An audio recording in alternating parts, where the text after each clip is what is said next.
कासिम 25 साल का था। वो किसी बड़ी कंपनी का ऑफिसर नहीं था, लेकिन बेरोजगार भी नहीं था। एक प्राइवेट फर्म में मामूली सी नौकरी। तनख्वाह इतनी कि घर का किराया, बिजली का बिल और वालिदा की दवाएं निकल जाएं।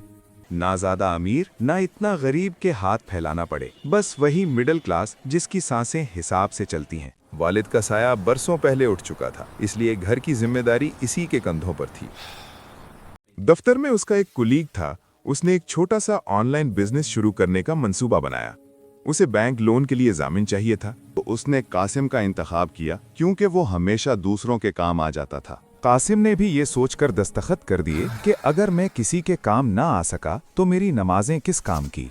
चंद महीनों बाद वो साथी गायब हो गया। फोन बंद, ऑफिस छोड़ दिया और पता जाली। बैंक की कॉल्स आना भी शुरू हो गई। कर्ज अब इसके नाम के साथ जुड़ चुका था। किस्तें, जुर्माने, नोटिस, हर बोझ इसके कंधों पर आ गिरा था। क्या बात है मेरे बच्चे, आज भी इतने चुप चुप हो? कुछ खास नहीं वालिदा, बस थोड़ा थका हुआ हूं।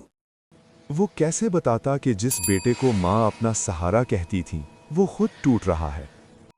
उसे रातों को नींद नहीं आती थी और वो घंटों छत को घूरता रहता था। एक रात बिजली चली गई। कमरे में अंधेरा था, लेकिन दिल का अंधेरा ज्यादा गहरा था। अचानक उसके दिल में ख्याल आया, जब सब दरवाजे बंद हों तो एक दरवाजा अब भी खुला होता है। वो खामोशी से उठा, वुजू किया। पानी के कतरे चेहरे पर गिरते तो ऐसा लगता जैसे बोझ जरा हल्का हो रहा हो।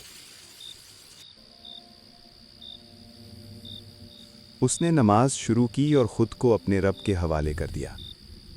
टूटा हुआ दिल, बोझल सांसें और एक थका हुआ वजूद सब अल्लाह के सामने रख दिया। या अल्लाह, मैंने किसी को धोखा नहीं दिया। मैंने नेकी की नीयत की थी। अगर मुझसे गलती हुई है तो मुझे माफ फरमा, मगर मुझे इस कर्ज के बोझ से निजात अता फरमा। मैं थक गया हूं या अल्लाह।